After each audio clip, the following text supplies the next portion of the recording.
ဘဝမှာပတ်စံနေဘလောက်ပဲချမ်းသာပါစေဘာလို့မလဲဆိုရဲကိုယ့်ရဲ့ရည်ရွယ်ချက်မသိဘူးဆိုရင်ကြိုက်တဲ့လောက်ပတ်စံဝင်လာအဲ့ဝင်လာတဲ့ပတ်စံဟာ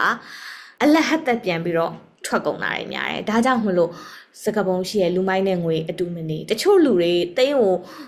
ထောင်တောင်းချီထီပေါက်လာတယ်ပြီးပြီးတော့ဒီငွေကိုသူတို့ handle လုပ်ဖို့အတွက် they don't have an energetic container သူတို့မှာ energetic container မရှိဘူး ability မရှိဘူးဆိုတဲ့အချိန်မှာသူတို့ဘာဖြစ်ရလဲဆိုလို့ရှိရင်သူတို့မှာ life purpose မရှိရတကယ်တမ်းတော့အဲ့တော့ဘာဖြစ်သွားလဲဆိုအဲ့ပတ်သက်တွေကသူတို့ဘယ်လိုသုံးရမှမသိဘူးဘာလုပ်ရမှမသိဘူးဆိုတဲ့အချိန်မှာအမျိုးမျိုးနီလန်းနေနဲ့ပြန်ထွက်သွားပြီးတော့အဲ့ငွေဆိုတဲ့အရာကိုအဲ့ဒီ prosperity ဆိုတဲ့ဟာကိုသူတို့စီကိုရောက်လာတဲ့ advantage ကိုသူတို့ handle မလုပ်နိုင်ဘူး control မလုပ်နိုင်ဘူးဒါကြောင့် we need to have a very big container to hold our abundance wealth and prosperity ငွေတစ်ခုတည်းလို့မပြောလို့ဆိုတော့အဲ့တော့ကျွန်တော်တို့ဟာငွေကို manifestation လုပ်ရင်းနဲ့ကျွန်တော်ရဲ့ဒီ journey ကကျွန်တော်ရဲ့ one of the life purpose ကလည်းဘာပဲလဲဆိုတော့ကိုယ့်ရဲ့ life purpose ကိုသိအောင်လုပ်ရင်းနဲ့ကျွန်တော်ရဲ့ life purpose သိရဲ့အမောင့်ပေါ်မှာကျွန်တော်ဆက်ပြီးတော့ manifestation journey ကို deep dive သွားနေတယ်လို့ပဲ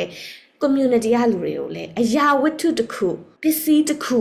ငွေအမောင့်တစ်ခုကို manifest လုပ်ခြင်းဆိုတာထက်